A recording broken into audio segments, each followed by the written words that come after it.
जेठानी का ससुराल पार्ट 3। विशाखा अजित की बात सुनकर हैरान थी। उसे समझ में नहीं आ रहा था कि आखिर अजित ने क्या फैसला लिया है। कैसा फैसला?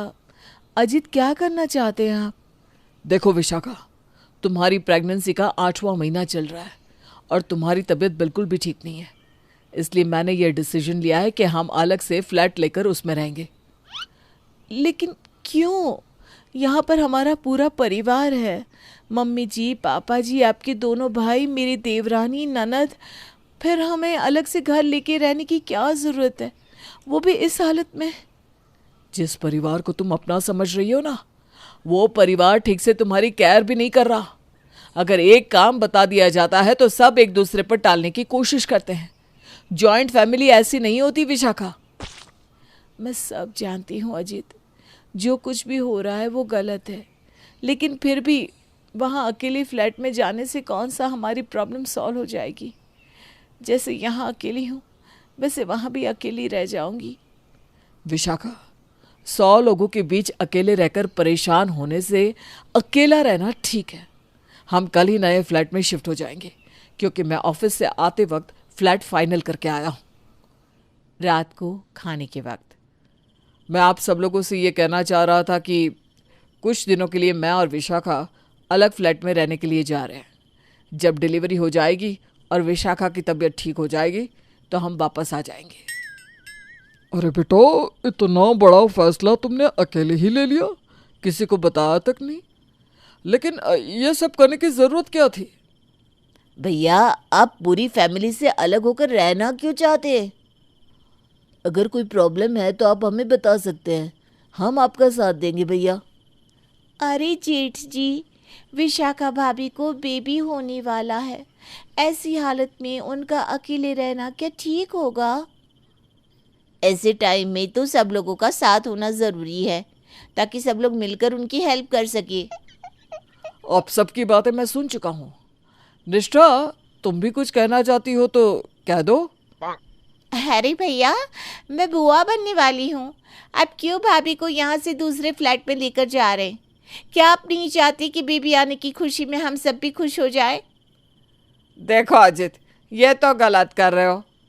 और बहू वहाँ अकेले पड़े पड़े परेशान हो जाएगी। तुम तो सारा दिन ऑफिस में रहते हो, उसका ध्यान कौन रखेगा और बच्चे को कौन संभालेगा?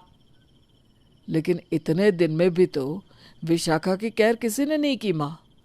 आज भी वो सुबह से भूखी थी, लेकिन इतने सारे लोगों के होते हुए भी किसी ने उसे उसकी पसंद का खाना बनाकर नहीं दिया। ये तो भाभी के साथ बहुत गलत हुआ। रुचि, तुम्हें उनका ध्यान रखना चाहिए था। अगर ऐसा है तो आज से हम सब लोग विशाखा का ख्याल रखेंगे। रुचि, काव्या और निष्ठा, देखो विशाखा को कोई परेशानी नहीं होनी चाहिए। लेकिन अजीत बेटा, तुम दूसरे घर में रहने जाने की जिद छोड़ दो।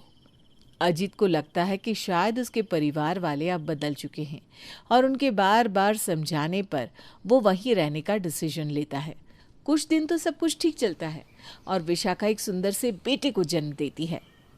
अरे पोता आ गया मेरा, मैं तो बहुत खुश हूँ। मैं तो पूरे मोहल्ले में मिठाई बांट कर आया हूँ। क्यों अजीत, अब तो तुम्हें खुश होना चाहिए। अब तो तुम्हें कोई शिकायत नहीं है ना? नहीं पापा, मुझे आप लोगों से कोई शिकायत नहीं है। मैंने अपनी सारी सहेलियों को कॉलेज में चॉकलेट बांटी, सबको बताया कि मैं बुआ बन गई। अरे मैंने तो अपने ऑफिस वालों को बड़े से रेस्टोरेंट में ले जाकर पार्टी दे दी है। विशाखा के बच्चा होने के बाद सब लोग फिर से अपनी अपनी लाइफ में बिजी होने लगते हैं। एक रात विशाखा का बेटा जोर जोर से रोता है। चुप हो जा, क्यों रो रहा है इतनी जोर जोर से? मम्मी जी जरा इधर आइए ना। अरे क्या हुआ बहू, क्यों आवाज लगा रही है? अभी तो नींद की झपकी आई थी और तुमने जगा दिया। मम्मी जी देखिए ना, ये चुप ही नहीं हो रहा। अरे बहू, दूसरी प्रेगनेंसी है तुम्हारी, इतना भी नहीं पता कि छोटे बच्चे रात भर जागते हैं। अब तुम इसे संभालो, मुझे नींद आ रही है। विशाखा कुछ देर तक अपने बच्चे को चुप कराने की कोशिश करती है, लेकिन ऐसा करते करते वो थक जाती है। निष्ठा, निष्ठा प्लीज़ थोड़ी देर के लिए इसे संभाल लो ना, ये गोद में सोना चाहता है और मेरी तबीयत सही नहीं है, मैं इसे लेकर अब बैठ भी नहीं पा रही हूँ। भाभी, कल सुबह मुझे अपनी कॉलेज का असाइनमेंट सबमिट करवाना है। अगर मैं रात भर जागती रहूँगी तो कॉलेज का काम कैसे कर पाऊँगी? अच्छा ठीक है, आप जाओ। तभी वहाँ पर विशाखा का देवर अमन आता है। देवर जी, ज़रा थोड़ी देर आप बेबी को गोद में घुमा लीजिए ना, बहुत रो रहा है, चुप ही नहीं होता। भाभी, कल एक बहुत ज़रूरी कॉन्फ्रेंस है मेरे ऑफिस में और मुझे उसी की तैयारी करनी है। आप रुकिए, मैं रुचि को आपके पास भेज देता हूँ। विशाखा काफ़ी देर तक इंतज़ार करती रहती है, लेकिन उसे और उसके बच्चे को संभालने के लिए कोई नहीं आता। अजीत उस रात अपने ऑफिस के काम से बाहर गया हुआ था। जब वो देर रात घर लौट कर आता है तो विशाखा को बच्चे के साथ परेशान देखकर हैरान रह जाता है। क्या हुआ विशाखा, तुम इतनी परेशान क्यों लग रही हो? तुम्हारी तबीयत तो ठीक है ना? देखिए ना, ये बहुत देर से चुप नहीं हो रहा, पूरी रात बीत गई है, अभी मेरे शरीर में इतनी ताकत भी नहीं है, पूरी रात गोद में लेकर बैठी रही हूँ मैं। अरे तुम भी ना ऐसे ही परेशान होती रहती हो। अरे घर के सब लोगों ने कहा है ना कि वो तुम्हारा ख्याल रखेंगे, तुमने किसी को बुलाया क्यों नहीं? ऐसा नहीं है अजीत, मैंने सब लोगों से कहा था, लेकिन किसी ने मेरी बात नहीं सुनी। अच्छा, तो ये बात है। ठीक है, लगता है मुझे ही कुछ करना पड़ेगा। 2 दिन बाद विशाखा और अजीत अपना सामान पैक करके अपने दोनों बच्चों के साथ घर से बाहर निकलने लगते हैं। अरे अभी तो बहू की डिलीवरी को 15 दिन हुए हैं, कहाँ जा रहे हो तुम लोग?